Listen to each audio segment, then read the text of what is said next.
저는 소프트웨어 최적화에 관한 주제로 간단하게 말해보겠습니다.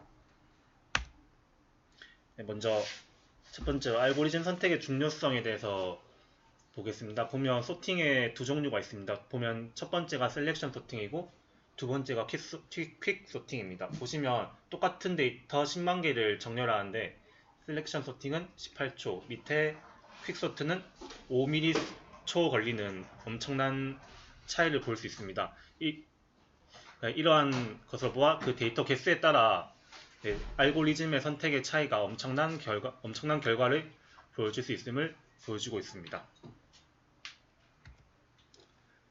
그 다음으로는 이제 뒤에서 소프트웨어 최적화하기 위해서는 시스템의 구조도 간단하게 알고 있어야 합니다. 왜냐하면 나중에 심드 명령어나 다른 어셈블리 명령어를 사용할 때 그 하드웨어 구조를 파악해야지만 이제 그런 명령어를 쓸 수 있기 때문에 간단하게 인텔 펜티엄 4 프로세서의 아키텍처를 잠시 보자면 제일 위에 시스템 버스가 있고 밑에 버스 유닛 그 캐시와 그리고 중간에 실행 유닛과 그리고 제일 밑에 브랜치 프레딕션 유닛이라고 저 유닛이 브랜치 명령을 수행할 때 그 브랜치를 예측하는 역할을 하게 되는 유닛이 있습니다. 대략 이런 식으로 간단하게 구현되어 있는데 중간에 보시면 좀 붉은색, 파란색 선이 데이터가 주로 이동하는 패스입니다. 네, 그 다음으로는 명령어의 선택에 관해서인데요. 명령어 선택할 때도 단순히 그 명령어의 개수를 줄이는 것에 목적을 두면 안 되고 그 명령어를 줄인 거에도 그에 따른 레이턴시가 있기 때문에 그 레이턴시까지 고려해서 명령어를 선택해야 합니다. 이 예제는 그 인텔 소프트웨어 쿡북에 있는 예제인데요. 그 예제에서 목적은 아마 위에 첫 번째 함수는 이렇게 총 24개의 명령어를 가지고 최대 공약수를 구하는 예제이고 밑에 두 번째는 나머지를 구하는 저 퍼센트 연산자를 이용해서 최대 공약수를 구하는 문제인데 이게 단순히 한번 루프로만 보자면 위에는 총 24개의 명령어 밑에 명령어 총 14개의 명령어를 가지고 있습니다. 그래서 얼핏 보자면 명령어가 더 작은 아래쪽 명령어가 더 빠르다고 생각할 수 있는데 그렇게 보면 안 되고 결국에는 밑에 두 번째 함수에서는 디바이드 명령어가 들어가기 때문에 디바이드 명령어 레이턴시가 아마 일반 뭐 애드나 서브에 비해서 한 몇십 배는 더 레이턴시가 깁니다. 그래서 한번 단순히 루프로 보자면 그 실행 시간은 밑에 있는 디바이드 함수를 포함한 최대 공약수 구하는 함수 두 번째가 더 많이 걸리게 됩니다. 하지만 그 책에선 이러한 결론을 의도하고 있는데 실제로 돌려보면 위에 첫 번째 함수는 수만 번의 루프를 돕니다. 근데 하지만 밑에 나머지를 구하는 건 아무리 많아도 한 10번 이내로 동작이 끝나기 때문에 실제 동작은 레이턴시가 긴 디바이드가 포함된 두 번째 함수가 더 빠른 결과를 보이고 있습니다. 그래서 여기서는 결과보다는 명령어를 선택할 때 명령어 개수가 줄어들더라도 디바이드 같은 명령어가 포함되어 있으면 오히려 실행 시간이 늘어난다는 것을 고려하면 되겠습니다.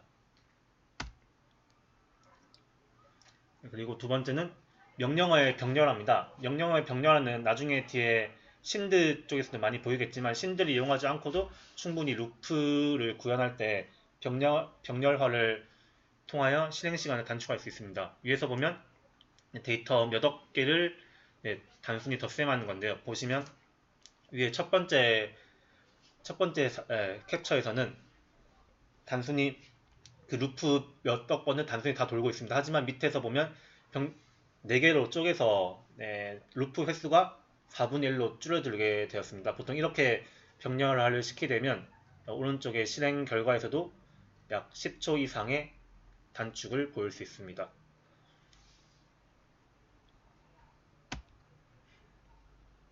다음은 브랜치 명령어입니다. 브랜치 명령어 중에 브랜치에는 컨디셔널 브랜치와 넌 컨디셔널 브랜치가 있는데 그 중에서 컨디셔널 브랜치가 가장 복잡한 명령어 중에 하나입니다. 왜냐하면 코드가 그 컨디션에 따라 그 조건에 따라 코드가 점프할 수도 있고 점프 안 할 수도 있기 때문에 항상 그 코드의 순차성을 해치게 됩니다. 그래서 이러한 문제점을 해결하기 위해서 보통 이 마이크로 프로세서에서는 프레딕션, 예측하는 이런 브랜치를 예측하는 기법을 이용해서 해결하게 됩니다.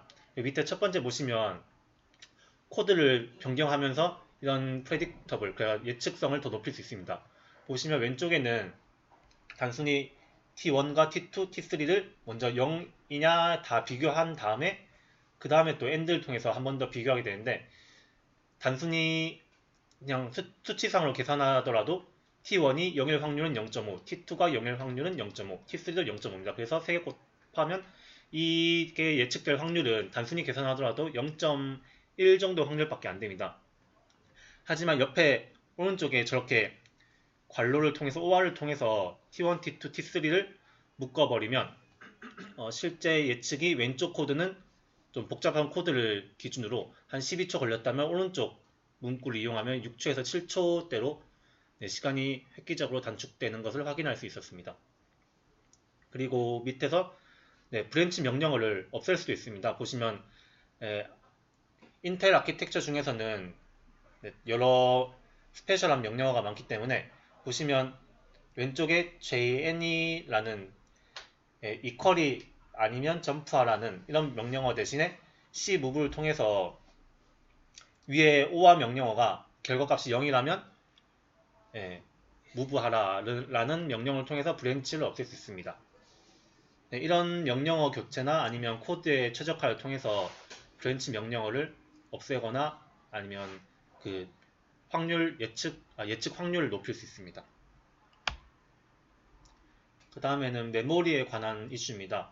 보면 왼쪽에 코드를 보시면 간단하게 루프 1000번 도는 코드가 있습니다. 이 코드는 원래 3클락 한 번 실행하는데 3클락 만에 끝나야 하지만 그 배열에 접근하는 메모리 액세스 작업 때문에 이거에 약 1000배, 그러니까 다른 최적화 과정을 안 거치면 약 1000배 더 걸리는 3000클락 정도가 걸리는 것을 확인할 수 있습니다.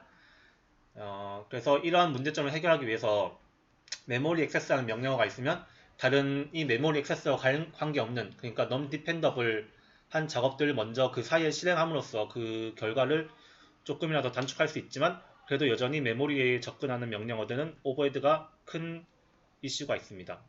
보시면 왼쪽에 있는 저 1000번 루프 도는 함수는 작업은 오른쪽에 저런 5가지 과정을 거치게 되는데요. 처음에 1번에서 로드 어레이를 하게 되면 메모리에 접근하게 됩니다. 그럼 여기서 많은 오버헤드가 걸리게 되는데 그 실행 대기하고 있는 도중에 3번, 4번, 5번이 그 메모리에 로드하는 작업과 non dependable 하기 때문에 3번, 4번, 5번 과정이 먼저 실행되게 됩니다. 그럼으로써 조금이나마 성능을 높일 수 있습니다. 그러니까 보시면 전체적으로 해결책을 밑에서 보자면 데이터 얼라이먼트를 통해서 캐시 미스가 많이 안 나게 해야 됩니다. 캐시 히트 레이시오를 높이게 됩니다. 그리고 두 번째로 신드 명령을 이용하여 만약에 위에서 1000번 메모리 액세스 해야 될 것을 신드 명령을 통해서 4분의 1, 8분의 1씩 이렇게 줄이는 과정을 통해서 속도를 높일 수 있습니다. 그리고 3번에서 사용하는 데이터들만 인자로 전달한다 되어 있는데, 예를 들자면 구조체 안에 만약에 수십 개의 데이터가 정의되어 있는데 그 수십 개의 데이터 중에서 한 5, 6개만 데이터를 사용한다 치면 함수를 구현할 때 구조체 자체를 인자로 전달하기보다는 구조체 내에서 그 사용하는 5, 6개만 인자로 전달하는 것이 캐시 미스를 줄일 수 있는 방법이 되겠습니다. 이 뒤로 계속 신드라 추가적인 내용이 있지만 그 내용들은 다음 차후에 발표하도록 하겠습니다. 감사합니다.